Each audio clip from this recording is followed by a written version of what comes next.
Thank you for joining us. My name is Barton Jennings. This talk, we're going to talk about how to adopt a low carbohydrate, healthy fat lifestyle. So what I'm going to start by doing is talk about, well, why is it important to have a low carbohydrate, healthy fat lifestyle? Why is this good for us? And why is it that I've chosen to do this? And why I think it's important for all of us. I'll then talk about what it actually is, what it means to eat a low carbohydrate, healthy fat lifestyle. And then I'll talk about, spend more time on how to actually do it. So how can we adopt this into our lifestyle so that we can enjoy the benefits? And then once we enjoy the benefits of that, we'll also then be able to help our patients.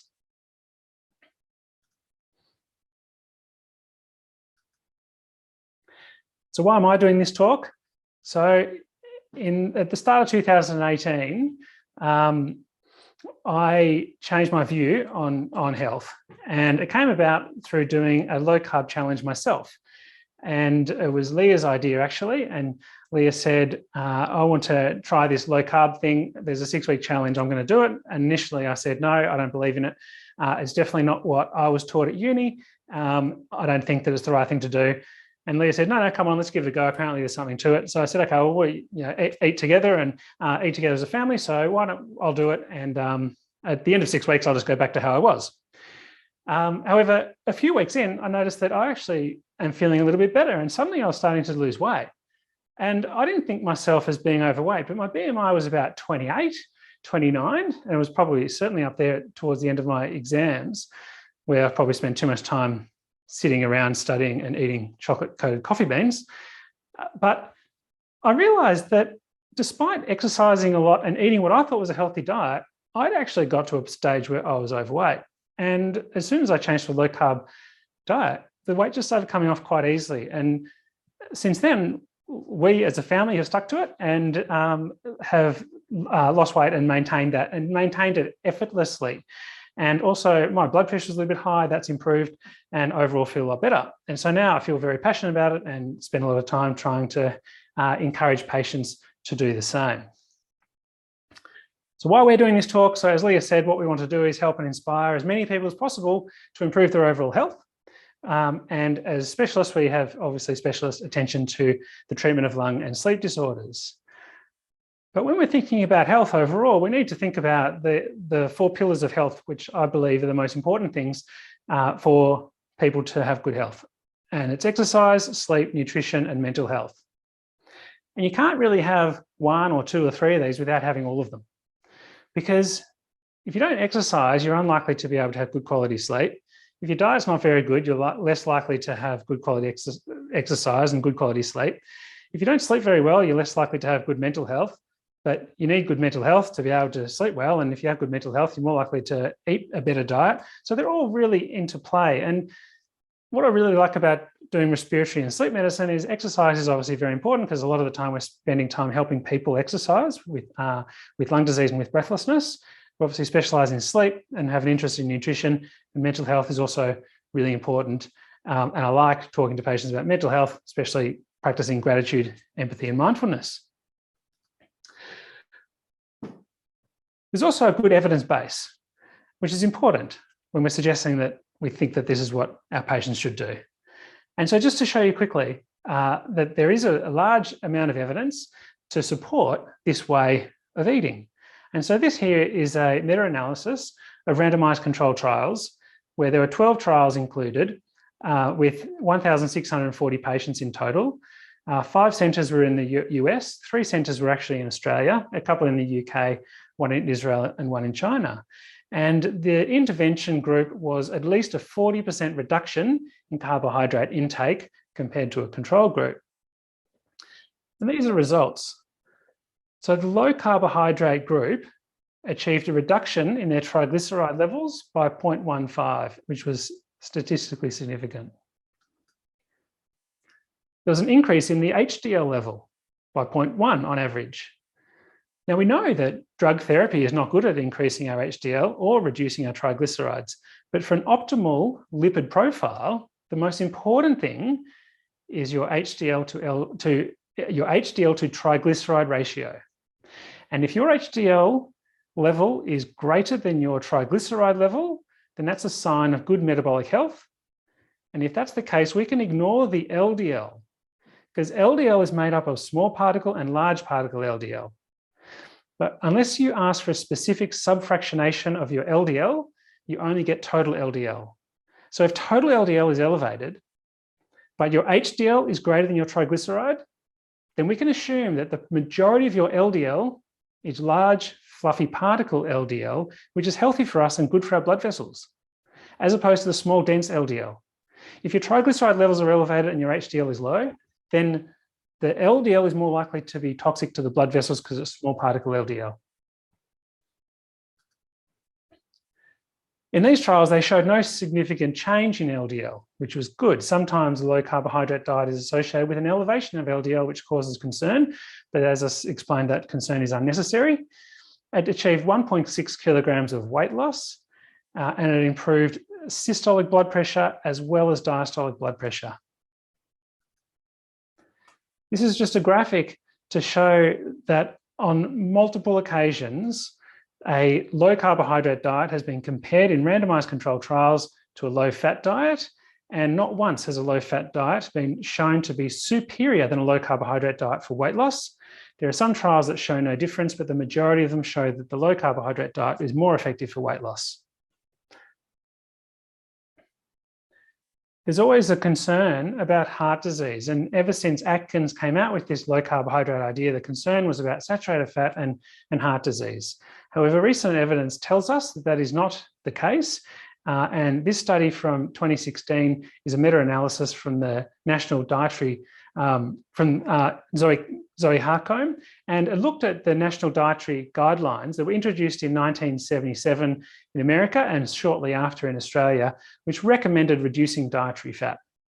And this was 10 randomized controlled trials of 3,800, included 308,000 deaths from all cause and 1,218 coronary deaths, with a total of 62,500 patients. So it's a huge study. And what did it show? That in fact, there was actually no change in the overall death rate of all-cause mortality, and there was also no change in the coronary deaths.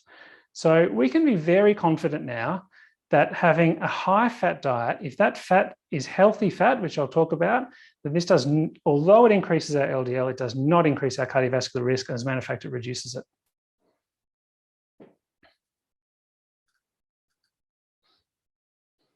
So for optimal health and also for weight loss, a diet that's low in carbohydrate and high in healthy fat is absolutely the best. So this is a really nice graphic from Dr. David Unwin, who is a GP in England who has a huge interest in this. And there's a really nice simple diagram that shows the effect of carbohydrate on your body. The problem with carbohydrates is that it doesn't matter whether it's complex carbohydrates such as bread, brown rice. It's all essentially just glucose molecules stuck together to make a starch. But once we ingest those, the first thing our body does is break down those starch molecules into individual glucose molecules. So it doesn't matter what the carbohydrate is that we eat, whether it's potato, rice, it all just gets broken down in our body into glucose. And so different carbohydrates essentially release a different amount of glucose into our blood. And this is a really nice infographic also by Dr. David Unwin that shows you the different things that you might eat as a part of a normal diet that would have sometimes been said is healthy, and what the equivalent amount of sugar is for eating that.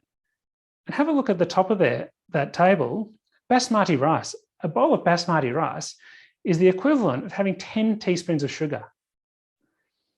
And look at the banana. The banana is the equivalent of having almost 6 teaspoons of sugar. So if you get up in the morning and think having a banana for breakfast is a good idea, then you're having a large amount of sugar. So once we eat the carbohydrate, as we know that our body likes to keep our blood glucose very stable between 4 and 6. And the way we do that is we secrete insulin to maintain the blood glucose level. So if you put a lot of carbohydrate into your body, then it requires a lot of insulin to control the glucose, and it takes the glucose out of the blood and puts it into the cells, and it puts it into the cells and turns it into fat. And over time, if we keep putting the carbohydrate into our body, our insulin levels increase, and this increases our fat storage. And so many years before people become diabetic, they start developing insulin resistance, because the more insulin there is in our system floating around, the more our cells become resistant to it. So over a long period of time, our insulin levels will slowly creep up, but our blood sugar will remain the same. We only diagnose diabetes when the blood sugar starts to go up.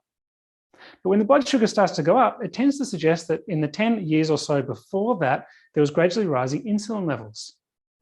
So what we should do is really check people's fasting insulin levels, because if they have an elevated fasting insulin, it suggests that they're moving towards glucose intolerance or and metabolic poor health. And so this graph shows that quite nicely, showing that our insulin resistance is increasing, our glucose level increases a long time after that, and our insulin production is increasing early. And it's when our pancreatic cells start to fail, which is once people are diabetic, that our insulin levels start to drop. And insulin resistance causes inflammation. And this is one of the root causes for a lot of the conditions and diseases that we have in our society, including cancer, obviously diabetes, but interesting also Alzheimer's disease, cardiovascular disease, lung diseases, osteoarthritis. Patients with osteoarthritis go into a low carbohydrate diet, it reduces their inflammation and actually reduces their need for joint replacements. So that's why we should be doing it, to improve our overall health. And also there's a strong evidence base for this approach. So what should we be eating?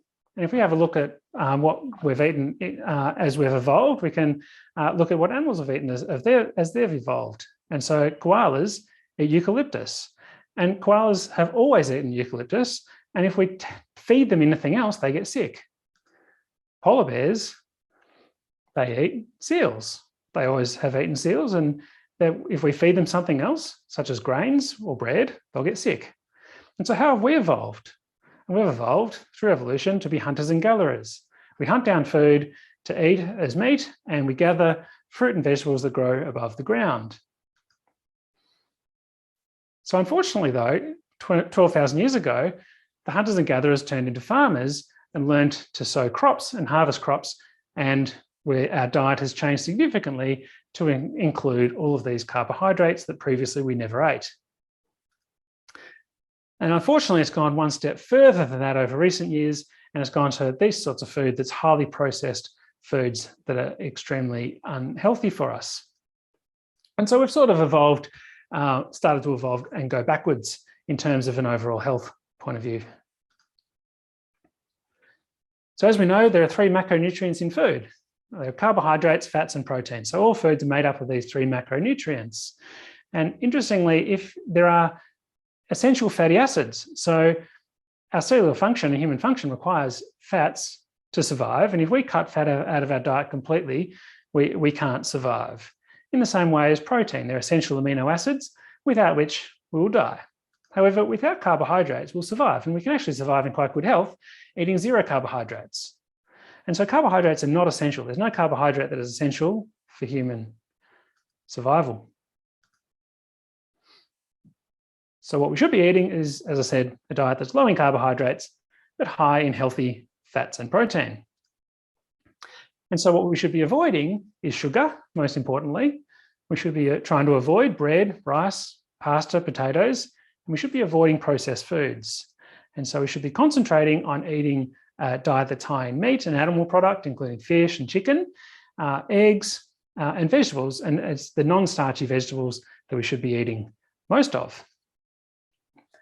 And fat and protein coming in this sorts of food is very rich in nutrients for health, where carbohydrates tend to be less nutrient dense.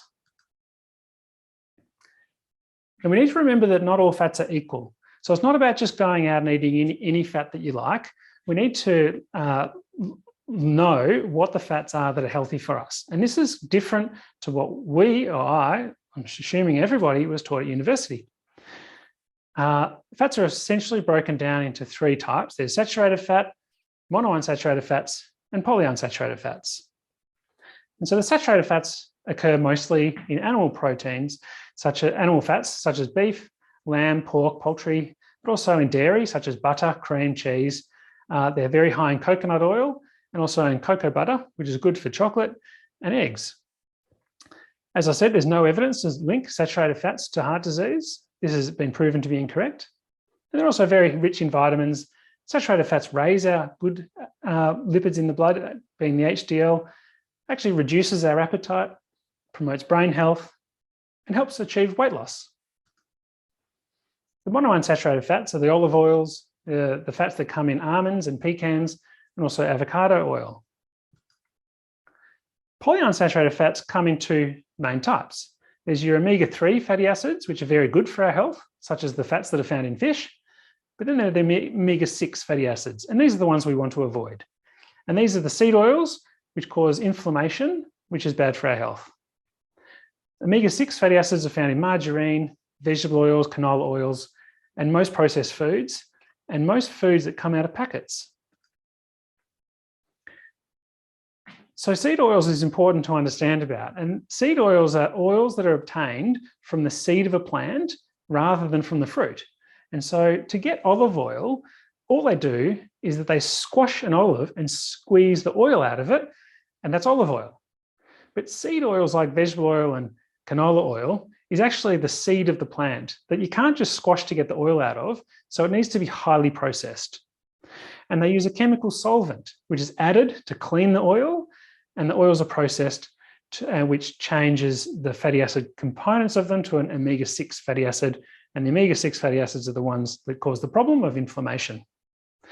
The seed oils are also highly genetically modified, and these modifying the genes of the plant actually helps them become pest resistant to give larger yields. So it's good for the farmer to get lots of crop, but it's bad for health because genetically modified foods has been associated with disease, allergy, and cancer. And so the oils that we want to avoid are the vegetable oils, sunflower, canola oils, rapeseed oils, or any seed oils. So what we really want to be doing is avoiding the processed food and just eating real food. So real food that's not processed, real food that's just animal products, vegetables, as we always grew up on and our parents and grandparents would have grown up on. And what we want to avoid is all of this. And all of this, if you go, is what we see in the supermarkets. So if you walk down the aisles of the supermarkets, unfortunately, this is all we see. And it's a real problem. And so I've got some lists here of what we should be eating and what we should be eating a little bit of and what we should avoid. I've got a link to these lists, so you can download them if you like. But what we should be trying to eat is, as I said, animal products, dairy, healthy fats, so animal fats, butter, olive oil, coconut oil, avocado oil, lard, nuts and seeds. The vegetables that we should be eating are those that grow above the ground that tend to be less starchy. And the number after each of those vegetables is the amount of carbohydrate in them per 100 grams to give you a bit of an idea as to how much carbohydrate is in some of these vegetables. And so they're all very low in carbohydrate. What we should be eating a little bit of is fruit. So it's not a good idea to eat a lot of fruit because fruit has a lot of sugar in it, a lot of fructose. However, berries are probably the best fruit to eat because it's the lowest in sugar. There are vegetables that are the slightly more starchy vegetables that have a high amount of carbohydrate in them, which is okay to eat, but we shouldn't be eating too much of. And dark chocolate, which is one of my favorites, but it's the dark chocolate, the 85%, which is higher in saturated fat and lower in carbohydrate, and lower in sugar than normal chocolate. But these are things we want to be avoiding. We want to really avoid grain-based foods. So flours, breads, beans, brands, cakes, and all of these things, rice, pasta, that come from grain and wheat.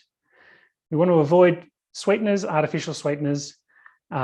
Certainly want to be avoiding anything that has too much sugar in it or sugar completely.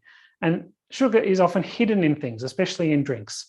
And so we want to try and keep an eye on what sugar levels are in the things that we're eating to try and avoid. The fats we want to avoid, as I've explained, are the seed oils, the margarines, and we want to avoid the vegetables that are too starchy. And we actually shouldn't really be eating soy or corn. Soy is actually a very poor source of protein. Most soybeans are cheap to grow and 95% of the time they're genetically modified. And soy also has phytochemicals in it, which is bad for your health.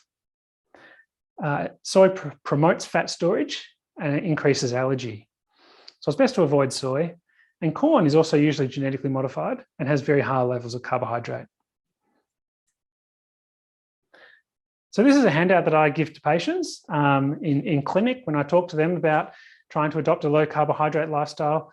There's a link there to the handout. You can just type in longsleep.co/LCHF, which is low carb healthy fat -handout, or Lee, I might get you to chuck that in the chat quickly, and you can download that. But that just has some links to some really good websites, and then it has those lists of foods that people find it really useful as a bit of a reference to go by.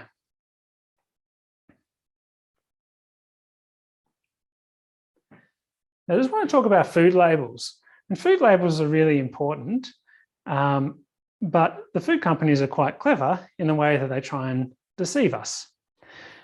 And so I've got some food labels here just to have a look at. And by law, there are some things that the food companies have to do, which is include nutritional information and include the ingredients.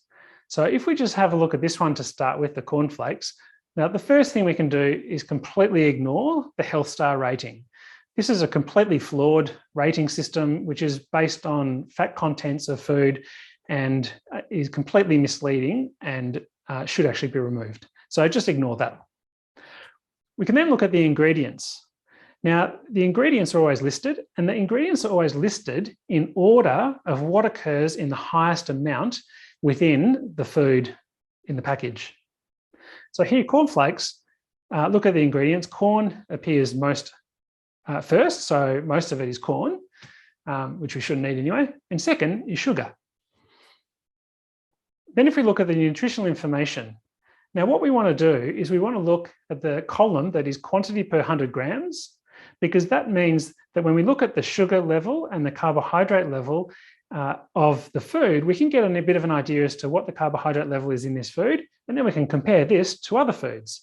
And so I think that we should be aiming for foods around the 5 grams of carbohydrate per 100 grams.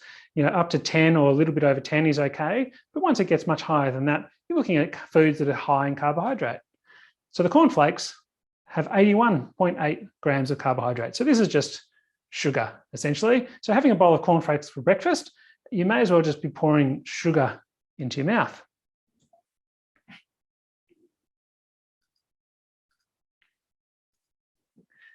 Now, if we have a look at butters, if you go into the supermarket, there are lots of different butters. And here's one, Western Star Original Soft Spreadable Butter. And that sounds quite good. I said before that we should be eating butter. Butter's very good for us. But what we need to do is be careful, because not all butters are the same. If we have a look at this one, look at the ingredients. First ingredient is cream from milk, so that's good. Second ingredient is vegetable oil. Third ingredient is butter oil. Then there's salt. So first of all, we should not touch this because it's got vegetable oil in it. So anything with vegetable oil we should avoid. But then look at all the other ingredients. Emulsifier from soy. That's not good for us. Preservative. Flavor. Why do you need to add flavor to butter? Acidity regulator. Color. Why do you need to add color? So we should not be eating these sorts of spreads. Right, this one, Olive Grove. So this is well marketed. It even says that it's low in saturated fat, which should be ignored because saturated fat's good for us. But let's have a look at the ingredients of this, suggesting that it's full of olives and olive oil, and everyone knows olives to be healthy. The number one ingredient is vegetable oil, 60%. So this is not olives. This is vegetable oil that's a highly toxic, pro-inflammatory oil for us. It's also got cream from milk, which is good. It's got the emulsifier, also from soy, but it's also got preservatives, flavor, acidity regulators, as well as color and flavor. So we should be avoiding that. So what should we be having? We should be having something like this. So Buttersoft, this is freely available in the supermarket. This is what we get at home. And if we have a look at the ingredients, there's just cream from milk and salt. That's it, just those two ingredients. That's just pure butter. And this is very good for us. Here's another one, Devondale salted butter. So there's some much better alternatives that are available to us. Just cream and water. Let's have a look at mayonnaise. So here's a mayonnaise. It's quite popular. It's one of the more expensive mayonnaises. But if we have a look at the ingredients, the first ingredient is rapeseed oil, which is canola oil. If we look at the ingredients again, it's also got sugar in it. So they've added sugar to the mayonnaise to make it taste nicer. A much better alternative is this. This is fantastic, this stuff. It's called good fat mayo, which is pointing out the fact that it's made of good, healthy fats.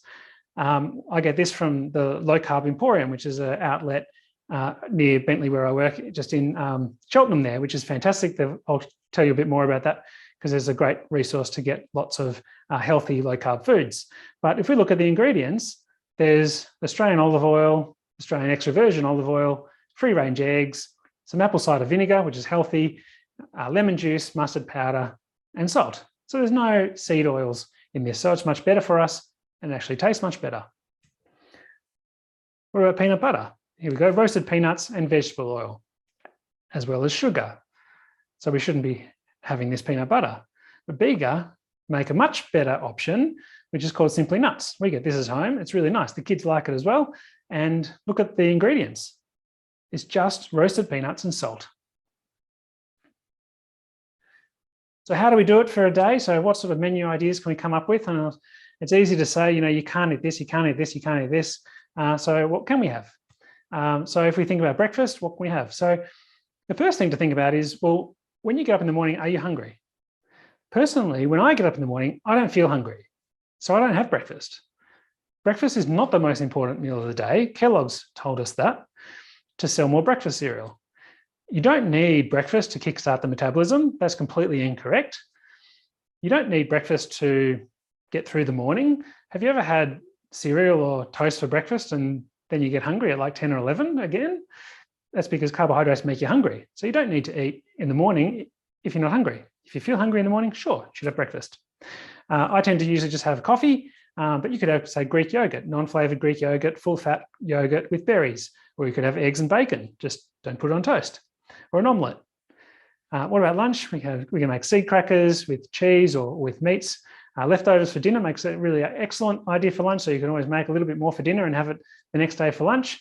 Omelettes. We love to do scrambled eggs with chorizo, mushroom, tomato and capsicum all fried up in a pan in butter, which is really nice. And dinner is usually a bit easier because it's the old-fashioned meat and veg.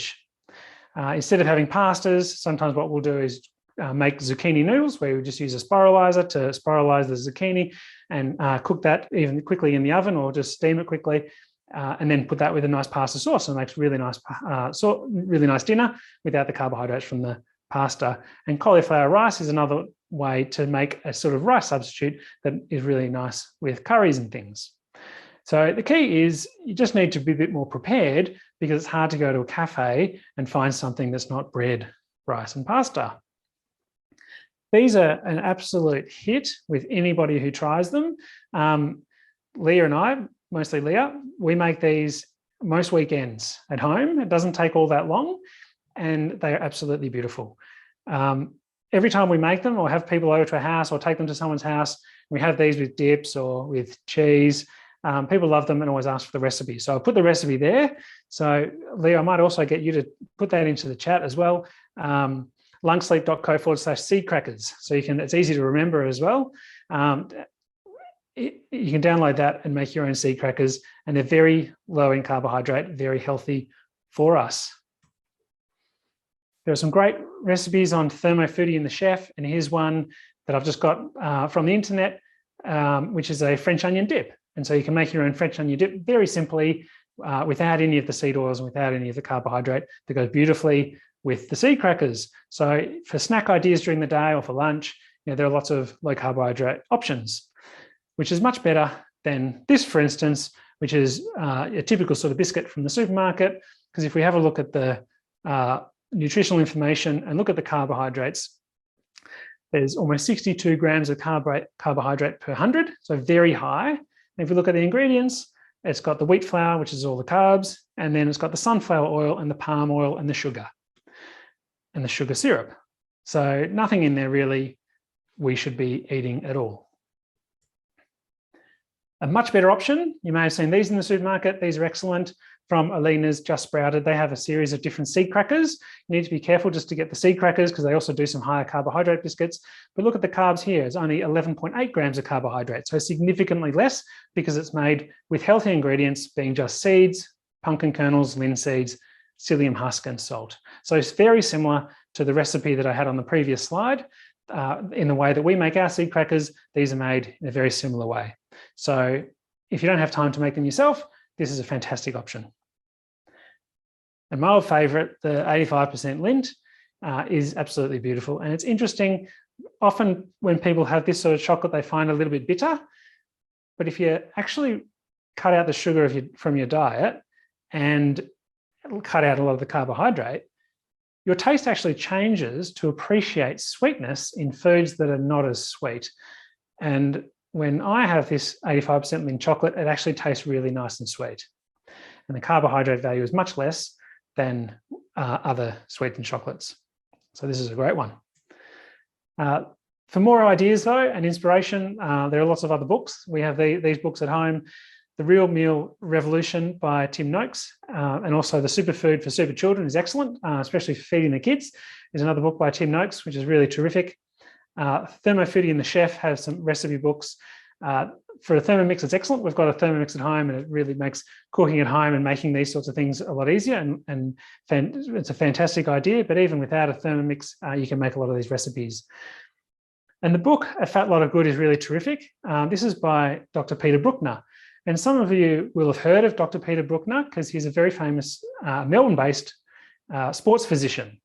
And he actually wrote the textbook of sports medicine, which I'm sure some of you will have in your bookshelf or in your clinic at work.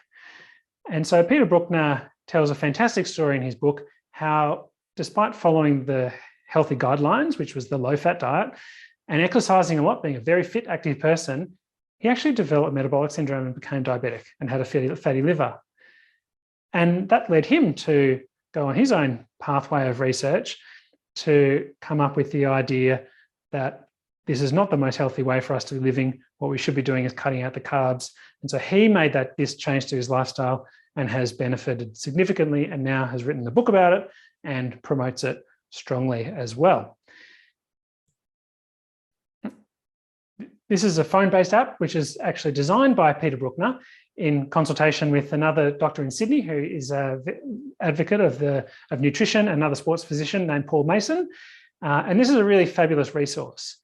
Leah, I might just get you to put that link into the chat as well. And I recommend that people have a look at this. This is a phone-based app which you can download at a small cost, and it has a whole lot of information in it in terms of lessons about nutrition, about carbohydrates, about all these sorts of things I've been talking about, but in more detail. Lots and lots of ideas about how to implement this into your lifestyle, and a plan as to what meal plans, recipes, there are videos in there, and it's really absolutely fantastic. And I highly recommend this to patients. I declare a vested interest in this because I've been on the medical advisory board and been a bit involved in the development of this. So I certainly declare my interest in this, but I believe in it strongly, and that it's a fantastic program. And I've had a lot of my patients join this program and do very well out of it. Here are some screenshots just showing the kind of things that they have on the phone-based app, and it's been successful. And so in a member survey of people who downloaded this app and followed the program, after a 3-month period, 63% of those with type 2 diabetes were in remission. That's quite extraordinary. If you think of the patients with type 2 diabetes, could you believe that after 3 months, 63% of them, you could potentially reverse their diabetes so they are no longer diabetic? 84% achieved weight loss, and the average weight loss was 8 kilograms, which is a fantastic amount of weight loss.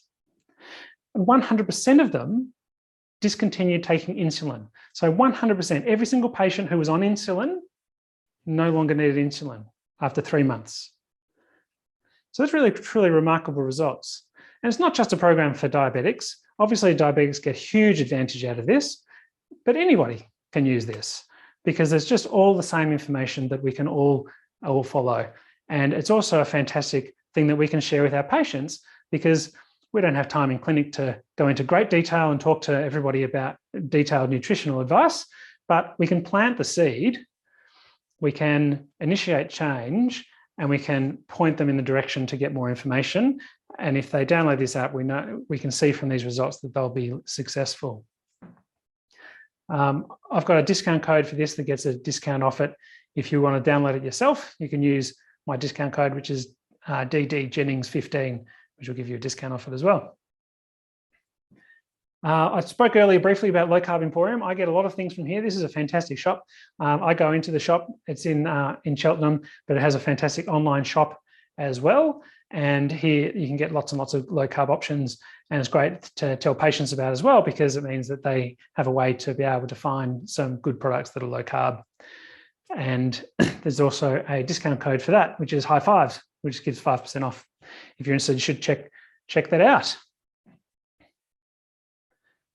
All right. So let's get in the chat. I'm going to open up the chat box here, and I would like to know who is going to accept a challenge of 6 weeks to go low carb, healthy fat for 6 weeks. Do you reckon that you could do this?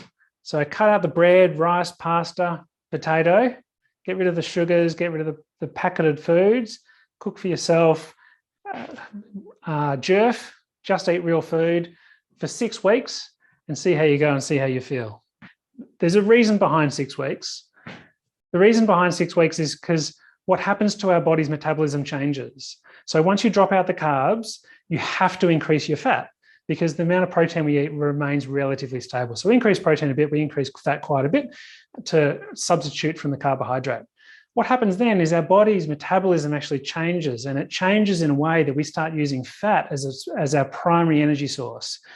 So our body preferentially will burn the carbs if the carbs are there.